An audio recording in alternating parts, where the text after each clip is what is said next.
good? How y'all doing? Hopefully this is recording. It is live.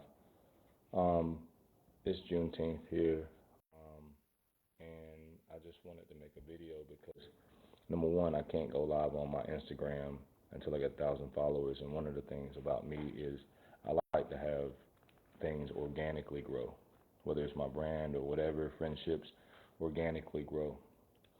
I've wrote numerous blogs on how on control and narcissism and things like that, and a lot of things that I'm going to talk about off the cuff are going to be having themes, reoccurrent themes of control.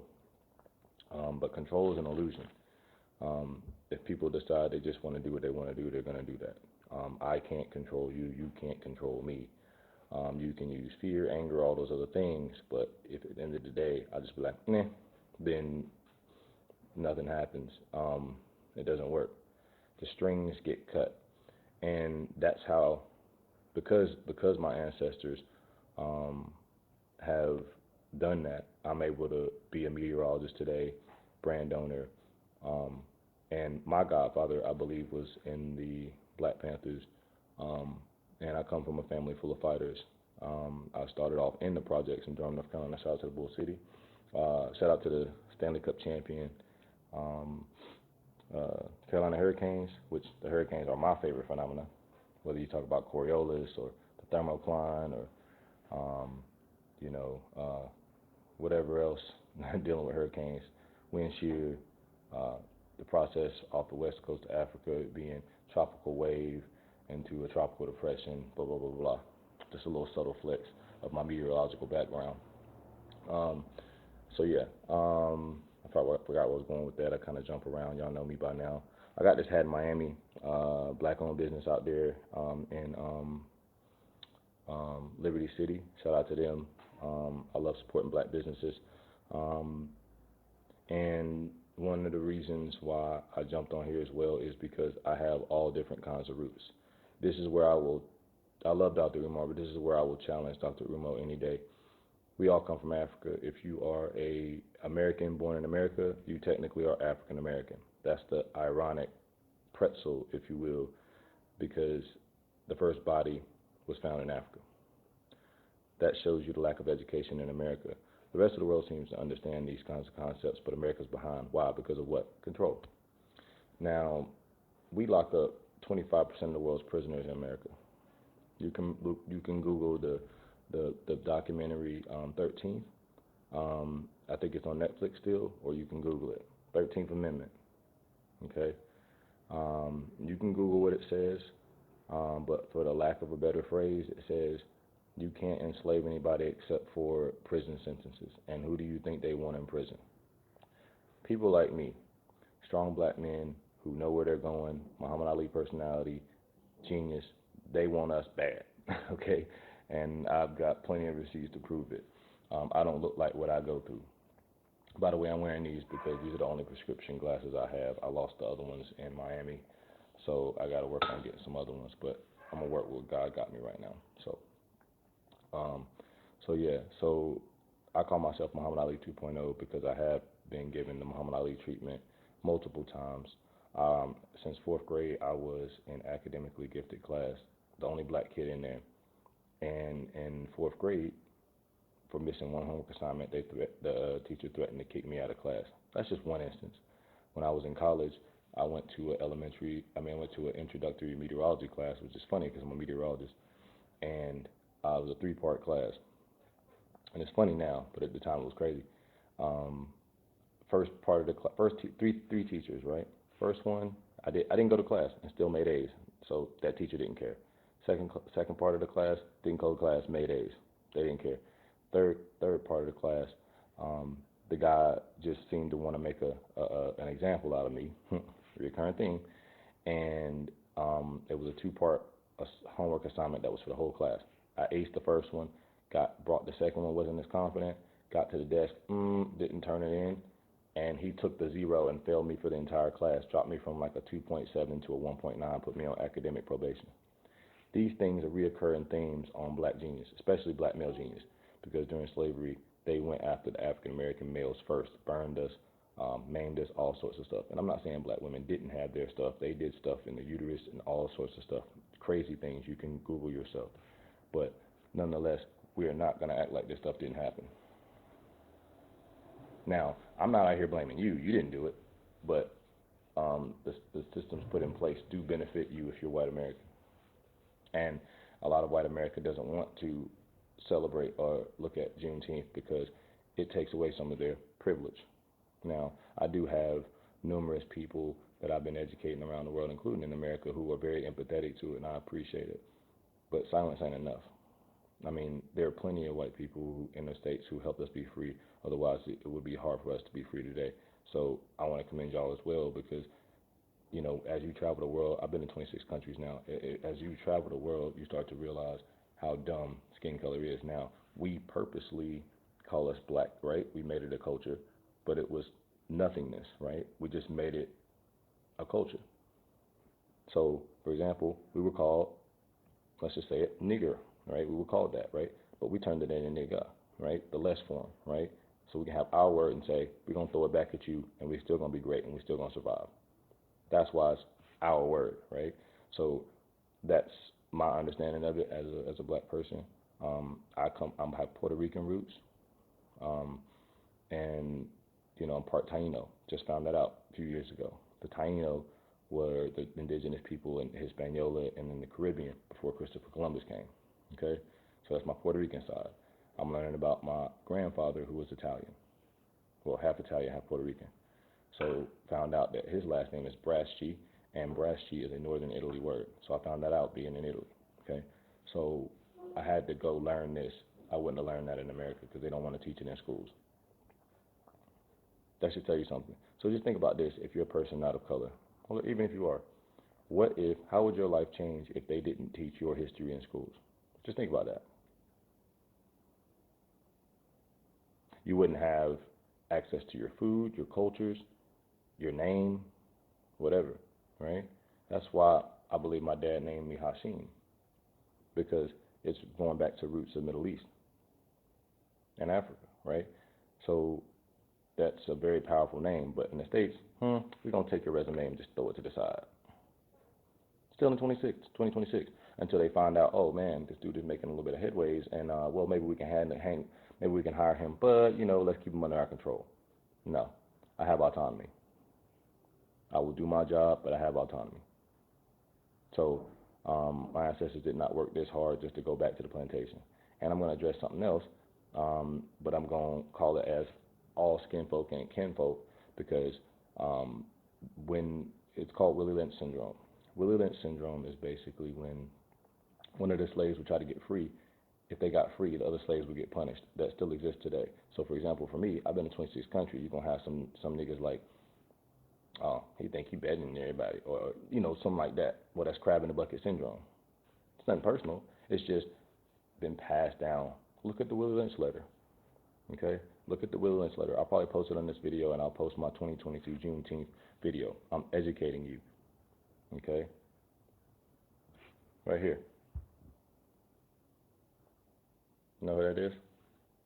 I'll give you a second to think about it. I'll give you a second to think about it. You know who that is? If you don't, you should probably get on your Black history.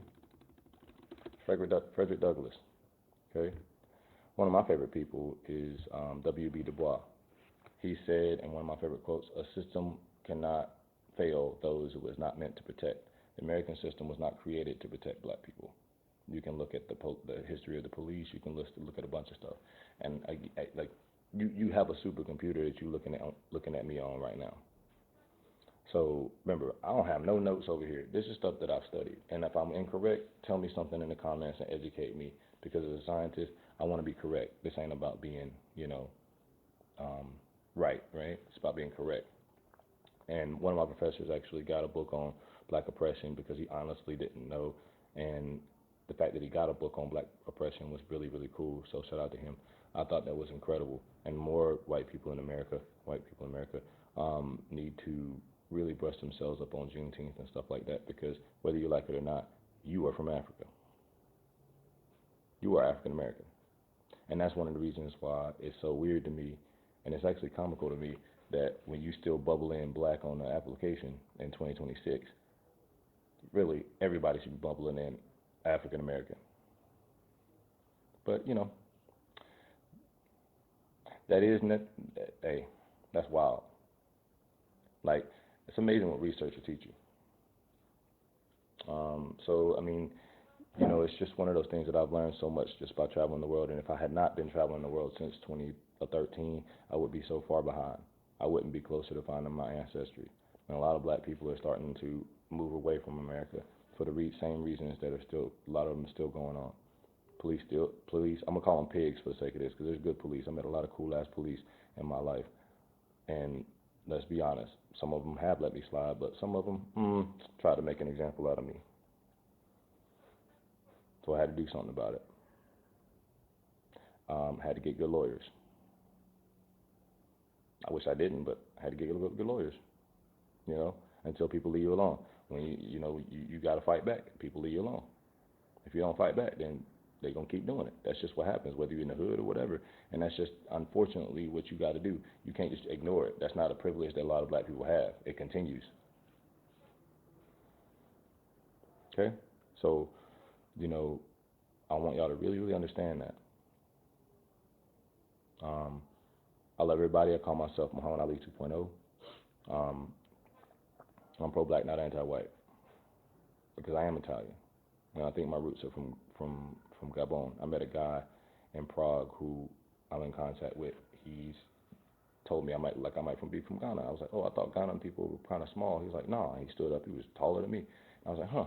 That tells you something that I didn't know, or maybe a stereotype that I didn't quite understand. So we have to continuously get new data to be able to, reshape our thinking. And a lot of the times in America, we don't reshape our thinking with new information. We have cognitive dissonance, and then we're like, I'm just going to stay with my old thinking. And then nothing happens. And then you get mad at me when I grow. I have a science brain. I can't look at new data and know that it's facts and be like, I'm going to hold on to my old beliefs. And this goes with black people and white people. Because if you don't grow, you're going to be looking at me as a scapegoat, and I'm not going for it. Like I said, all skinfolk ain't kinfolk. But I know where it comes from. See, I get to deal with this because I'm the beacon.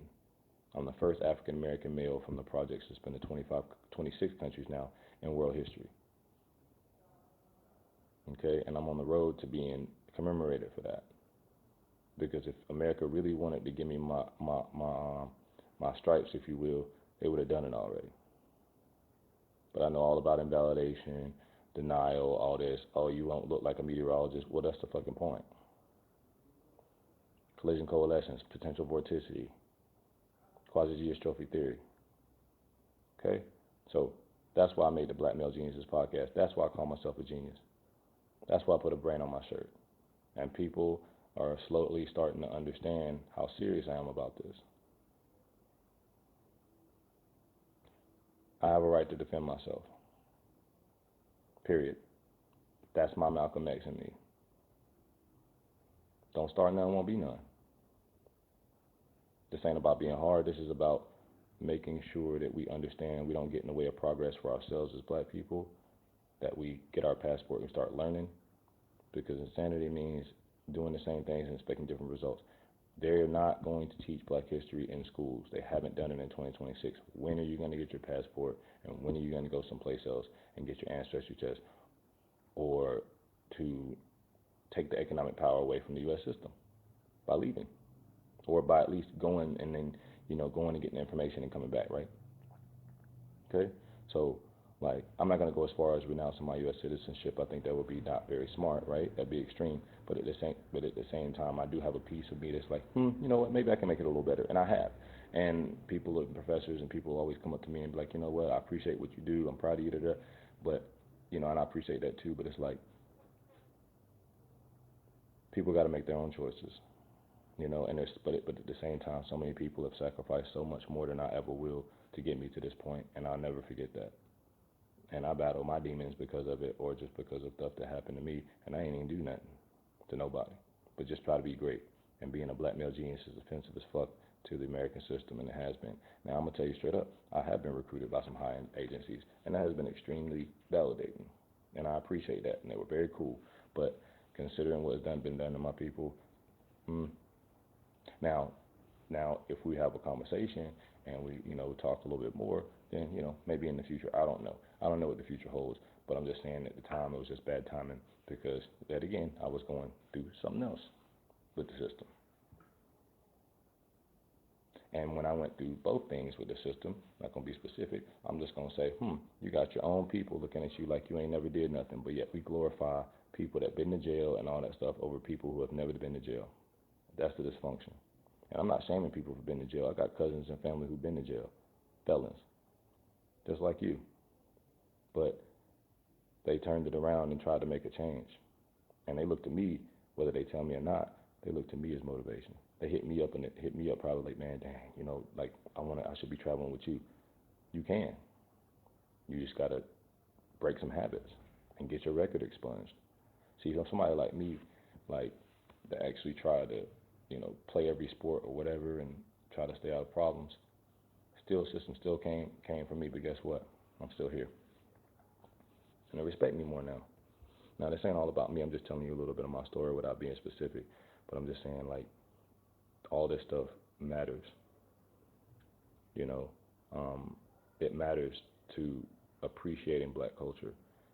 The African American black man is the most emulated person on the planet. Look at your shoes. Are they Jordans? Are they Pandas? You have Chuck Taylors on? The way you walk, right?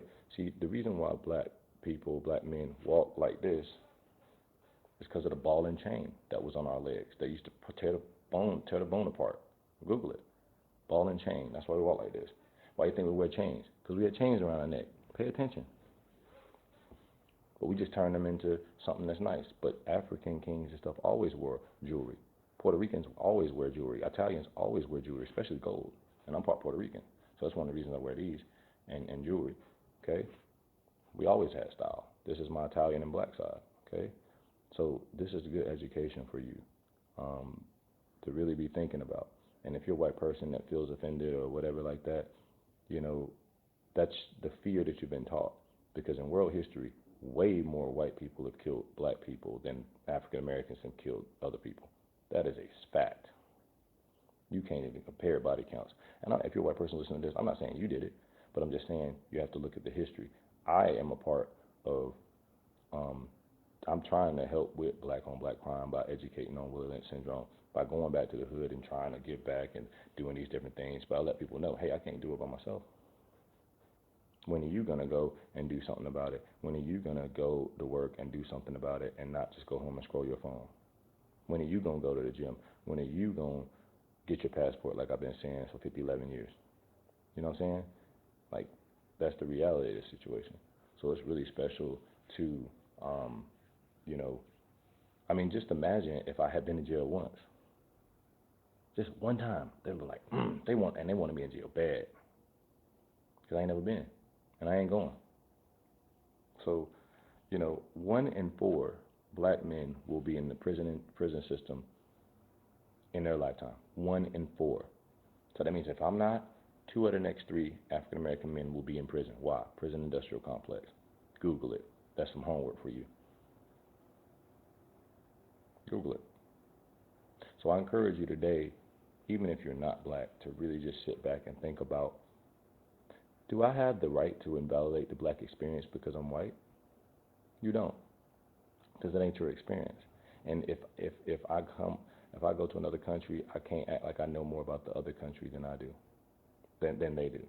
But that's the white supremacy. And we need to really, really chill out on that. And white supremacy is a inferiority complex, whether you realize it or not. Because we all come from Africa. And we got black people that are actually whiter than white people. I got some in my family, okay? So that just goes to show you, pay attention. That's why I got a brain on my shirt, because I study. That's what I do. And I'm an athlete. Like, I do a lot of different things, man.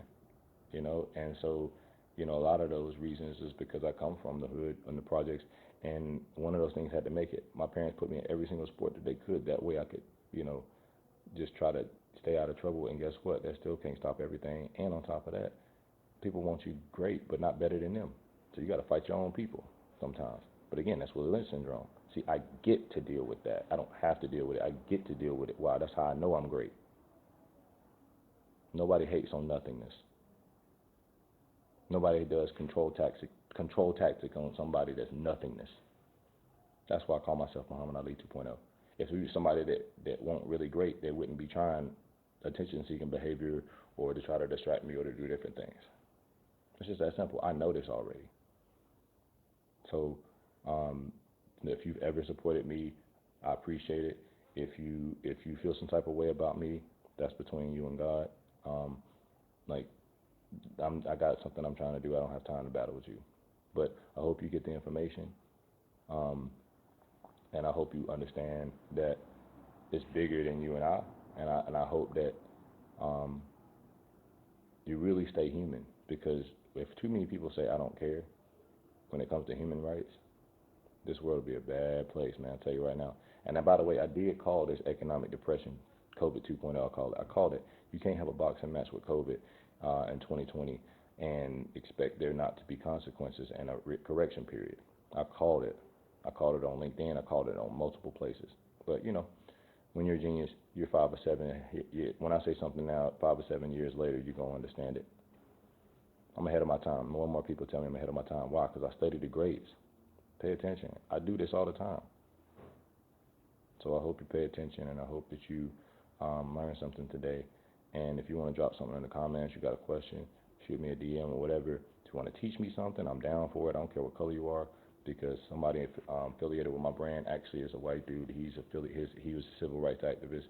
He's a collaboration with my brand, and his dad was a college that actually is a civil rights activist, and he did meet Muhammad Ali and MLK in the airport, which is fire. So I do have people that are supporting me, whether you know it or not, behind the scenes, of all colors, creeds, and whatever, because that's what I do. I bring people together. So do your part. And I just want to say thanks for listening. I'm going to be reflecting. And shout out to my team. I love my team. And don't go through life blaming other people, because the people you blame will end up doing better than you. And that's the irony about it. Get on your shit. Live as genius. I holla. Live the brand.